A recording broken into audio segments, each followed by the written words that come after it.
L'écouter Sirot Relek Raf Vav, deuxième sira sur Béchalar. Alors dans la parashat Béchalar, on parle de la manne. On explique comment elle tombait, etc. Et on sait que certaines communautés ont l'habitude de lire ce passage de la manne chaque jour. Pour certaines communautés, c'est chaque jour. Et le tour, il explique, il dit la chose suivante.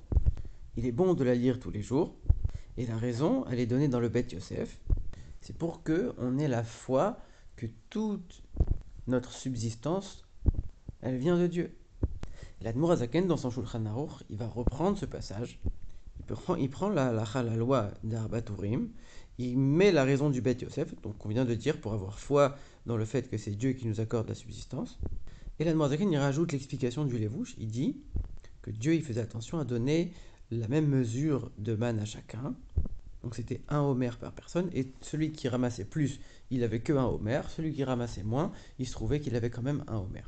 Et ça, c'est la première édition du Shulchan Aruch de l'Admour Hazaken. Dans la deuxième édition, l'Admour Hazaken, il a changé ce passage. Et au lieu de ramener le Beth Yosef et le Levouche, il dit la chose suivante. La parashat Aman, on la lit pour avoir confiance en Dieu, que c'est lui qui nous donne notre pain, notre subsistance tous les jours. Donc, premier point qu'il a changé, c'est ce que le Beth Yosef, il a dit qu'on va avoir foi en Dieu, c'est en hébreu c'est la Emouna. À la place, il a dit qu'on va avoir confiance en Dieu, c'est le Bitachon. Et il dit plus que chacun qui ramassait la manne, il avait la même mesure. Il dit pour avoir foi en Dieu, pour avoir confiance en Dieu, qu'il va nous donner chaque jour ce qu'on a besoin. Alors ces deux changements, ils sont liés l'un avec l'autre. Le fait de mentionner que peu importe ce qu'on allait ramasser, on allait chacun recevoir la même mesure de manne, ça vient nous rappeler le fait que peu importe les efforts qu'on va faire pour gagner notre vie, on va recevoir uniquement ce que Dieu a décidé. C'est-à-dire qu'on ne va pas dire c'est mon effort, c'est mon travail qui m'a ramené quelque chose, tout vient de Dieu. Et peu importe ce que je vais me fatiguer et me tuer au travail, j'obtiendrai rien de plus que ce que Dieu a décidé pour moi. Ça, c'est une foi en Dieu, une émouna, qui est quelque part en arrière-plan, qui est constante chez le juif. Ensuite, on a le deuxième point, c'est le bitachon. C'est ça qui mentionne l'Admour Hazaken, c'est d'avoir confiance en Dieu. C'est plus seulement une foi globale d'arrière-plan. C'est on a une confiance en Dieu, dans le sens où on va compter sur Dieu pour qu'il nous donne de manière certaine tout ce dont on a besoin. Maintenant, la question, c'est pourquoi l'Admour Hazaken il a changé entre la première version et la deuxième version de son Shulchan Aruch. Alors, pour comprendre ça, déjà, il faut bien comprendre la différence entre Emouna d'un côté et Bitachon de l'autre. Donc, la première différence, c'est comme on l'a dit, c'est la Emouna, c'est quelque part une foi en Dieu en arrière-plan qui est constante. Comme ici, la foi que Dieu va me donner la subsistance dont j'ai besoin. Et cette foi-là, on ne l'a pas uniquement au moment où on est en train de travailler. On l'a de manière constante et permanente dans la vie. D'un autre côté, on a le bitachon, cette confiance particulière en Dieu qui va nous donner ce dont on a besoin de manière certaine et on va compter sur lui. Ça, c'est au moment où on est en train de travailler. Au moment même où on est en train de gagner sa vie, on va se dire, je suis certain, même plus que ça, j'ai confiance en Dieu, je compte sur lui qui va me donner tout ce dont j'ai besoin avec une grande largesse.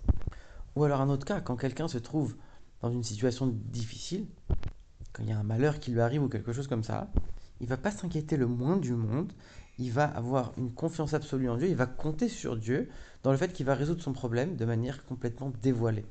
Puisqu'il sait que Dieu a la force de changer la nature, donc il va avoir absolument aucun doute que Dieu va changer la nature pour lui. Mais a priori, on a une question, c'est que si Dieu il envoie des malheurs à certaines personnes, c'est qu'il y a une raison. Dieu ne fait rien de mal. Si Dieu envoie des malheurs, c'est que nous, on va le percevoir comme des malheurs, mais en vérité, c'est du bien pour nous. Dieu ne fait que du bien. Seulement, lui, il dit non. Le bien qui n'est pas visible par moi, c'est pas quelque chose que j'ai envie. Je veux du bien qui soit dévoilé, que même moi, je vais voir que c'est du bien, de manière concrète et tangible. Mais alors si cette personne, elle doit avoir ce malheur-là, elle doit avoir cette galère, et imaginons peut-être, à cause d'une faute que lui il a commise, il doit avoir cette punition. Alors comment il peut avoir la certitude que Dieu va changer la nature pour lui, va résoudre son problème de manière visible et tangible? Comment c'est possible? Et en vérité, la réponse qu'on donne, c'est que le mérite même d'avoir cette confiance absolue en Dieu et de compter sur Dieu à 100%, ça même, ça va lui donner le mérite de sortir de ce malheur, de sortir de cette épreuve. Peu importe qu'il le mérite ou non, Dieu va complètement changer les choses pour lui. De la même manière qu'il a eu une confiance en Dieu sans limite, alors Dieu va dépasser les limites aussi pour lui, même si c'était peut-être mérité. Alors maintenant, on peut revenir à notre question sur la parashat Haman, le passage de la manne qu'on est censé lire tous les jours. On vient de dire que le bitachon, a priori, c'est essentiellement au moment où on est en train de travailler. C'est pas comme la Emouna qui est globale, qui est en arrière-plan tout le temps. Le bitachon, c'est au moment où on est en train de demander à Dieu ce dont on a besoin, au moment où on est en train de travailler. Donc a priori, on sait que la demande de ses besoins personnels, elle ne peut pas se faire le Shabbat. D'ailleurs, la manne ne descendait pas le Shabbat. Et le deuxième point, c'est que la position qu'on va choisir dans la prière de ce passage va être différente, puisque on sait que d'abord, avant de demander ses besoins à Dieu, on doit louer Dieu. Donc les besoins, on les demande après, à la fin de la prière. Et donc ce passage de la manne, on ne peut pas le lire au début de la prière. On doit le lire à la fin de la prière. Et c'est comme ça que c'est imprimé dans plein de livres. Donc ça, c'est quand on se centre sur le bitachon. Donc selon l'expression de la deuxième édition du Shulchan Aruch l'Admorazaken. Dans la première édition, il a centré sur la Emouna. Et on a dit l'Emouna, c'est en arrière-plan, c'est constant, c'est tout le temps. Donc ça, a priori, ça peut être demandé, ça peut être lu tous les jours, y compris le Shabbat, et même au début de la prière. Le problème qu'on a, c'est que dans la deuxième édition du Shulchan Aruch de la Nourazaken, lui, il n'a pas changé la position pour autant du passage. Et puis là-bas, il dit que on peut le lire tous les jours, donc sous-entendu, y compris le Shabbat. Comment on peut lire le Shabbat, quelque chose qui a priori est lié à une demande de ses besoins matériels? Et comment en plus il ne change même pas la position, il va lier ce passage avec les autres passages qu'on va lire avant la prière, comme le sacrifice de Yitzhak, avec les sacrifices dans le temple, etc. Tous les passages qu'on lit avant la prière, il va insérer là-bas le passage de la manne. Si dans cette deuxième édition, tu es en train de me dire que tu centres les choses sur le bitachon, qui parle d'une demande de besoin, alors à ce moment-là, adapte aussi la position de ce passage. Dis-le que ça ne va pas être le Shabbat et que ça va être à la fin de la prière. Non, il dit malgré tout que c'est tous les jours et que ça peut être très bien aussi au début de la prière. Tout comme dans la première édition. Et à ce moment-là, on ne comprend pas. Comment c'est possible une chose pareille? Alors pour bien comprendre la réponse à cette question, il faut d'abord revenir sur un passage du Zohar de notre paracha, où on nous dit que Rabbi Yehesa, tous les jours, il ne commençait à préparer son repas uniquement après avoir demandé à Dieu de lui accorder sa subsistance. Il disait à Dieu, c'est toi tu me donnes à manger, ah maintenant tu m'as donné à manger, je vais commencer à préparer à manger. La question que le Rabbi pose, elle est simple. Il dit, la nourriture, il l'avait déjà chez lui. C'est juste qu'il commençait à préparer le repas uniquement après avoir fait cette prière. Mais la nourriture, il la possédait déjà. Donc comment il peut dire à Dieu maintenant, donne-moi à manger, ah c'est bon, tu m'as donné, je vais manger. Mais la nourriture, tu l'avais déjà ce matin en fait. Donc à quoi ça correspond ce jeu en quelque sorte? Alors pour comprendre ce comportement, il faut savoir que quand Yosef était en prison en Égypte, il a demandé au maître échanson de se rappeler de lui auprès de Pharaon pour qu'il puisse sortir de prison. On sait que le Midrash vient nous dire du fait qu'il a demandé à un être humain, au lieu d'avoir confiance en Dieu, il a demandé à un être humain de le sauver, alors il a été puni, on lui a rajouté des années de prison. Et sur ça, Rabbeinu Bechaye vient poser une question. C'est sûr que Yosef n'a pas eu confiance en un être humain au lieu d'avoir confiance en Dieu. En vérité, ce qu'il a fait Yosef, c'est que il a vu le maître échanson comme un envoyé de Dieu, un intermédiaire sur lequel il pouvait compter. Seulement, un juste, un tzaddik de l'envergure de Yosef ne devait pas s'appuyer sur un intermédiaire, il devait s'appuyer sur Dieu directement. Alors à ce moment-là, on a une question. On sait très bien, et c'est expliqué dans le Chovot HaLevavot, c'est expliqué dans plein d'endroits, qu'on doit saisir toutes ces chances que Dieu nous envoie, tous ces intermédiaires. Alors oui, c'est vrai, mais il y a deux niveaux. Le premier niveau de bitachon, de confiance en Dieu, c'est un niveau où on est quand même lié à l'ordre naturel des choses.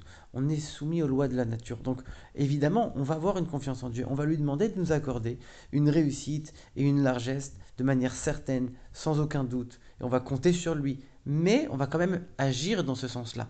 Et on va avoir certains intermédiaires. Il y a un niveau de bitachon encore plus élevé, et pour lequel, quelque part, on est complètement en dehors des lois de la nature. Et on va compter uniquement sur Dieu sans passer par aucun intermédiaire. Et Yosef, il était à ce niveau-là. C'est pour ça qu'on en a voulu de s'être reposé sur le premier niveau, alors qu'il était au niveau où il devait avoir confiance uniquement en Dieu. Mais ces deux niveaux-là, ça ne veut pas dire que dans le deuxième niveau, on ne fait rien. Même quelqu'un qui va faire des efforts pour obtenir quelque chose de Dieu, on peut lui appliquer aussi ce deuxième niveau-là.